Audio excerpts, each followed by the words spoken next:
Limited. আল্লাহ সুবহানাহু ওয়া তাআলা বিশেষ তৌফিকে লিখে যাচ্ছি দুহাতে। তৈরি হয়েছে একাধিক বই ইসলামী অর্থনীতির উপর। আজকে কথা বলবো সদ্য প্রকাশিত বই ইসলামী অর্থনীতির সহজ পাঠ নিয়ে। এই বইটি প্রকাশ করেছে বাংলাদেশের প্রথম সারির বিশুদ্ধ ধারার প্রকাশক আলোক দ্বারা প্রকাশন। প্রশ্ন আসতে পারে, বাংলাদেশে ইসলামী অর্থনীতি নিয়ে অনেক বই আছে, সেখানে ইসলামী অর্থনীতির সহজ পাঠ এই বইয়ের প্রাসঙ্গিকতা, যৌক্তিকতা কোথায়? আসলে যে কোনো বই লেখার আগে এই প্রশ্নটি উত্তর দিতে হয়, যেটিকে এখনকার রিসার্চ মেথোডোলজির ভাষায় বলা হয় লিটারেচার রিভিউ।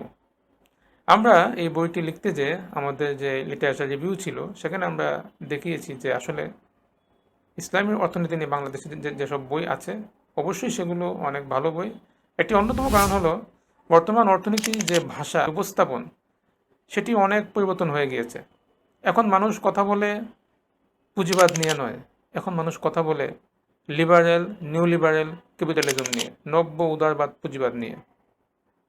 আগে এক সময় মানুষ কথা বলতো সমাজতন্ত্র নিয়ে, এখন সেই সমাজতন্ত্র বাদ দিয়ে মানুষ কথা বলে সেন্ট্রাল ম্যানেজ ইকোনমিক্স নিয়ে, যেখানে ইকোনমিক্স সেন্ট্রালি নিয়ন্ত্রিত হবে। আগে এক সময় পুঁজিবাদ আমাদের মুক্তির একমাত্র মাধ্যম সেটি বলা হতো, এখন গবেষণা হয়েছে পুঁজিবাদ এটি আসলে ভালো নয়, এটি আমাদেরকে ক্ষতি করছে। অ্যাডালম্যান ট্রাস্ট বেরোমিটারের একটি গবেষণায় এই তথ্য উঠে এসেছে। সুতরাং বোঝা যাচ্ছে যে আসলে ল্যাঙ্গুয়েজ উপস্থাপন অনেক পরিবর্তন হয়ে গিয়েছে। এখন অনেক মানুষ দাবি করছে পাশ্চাত্যের যে অর্থনীতি, ইসলামের যে অর্থনীতি সেটা আসলে কিছুই না। অর্থনীতির জনক অ্যাডাম স্মিথ, তার আগে একটা দ্য এজ অফ ডার্ক ছিল,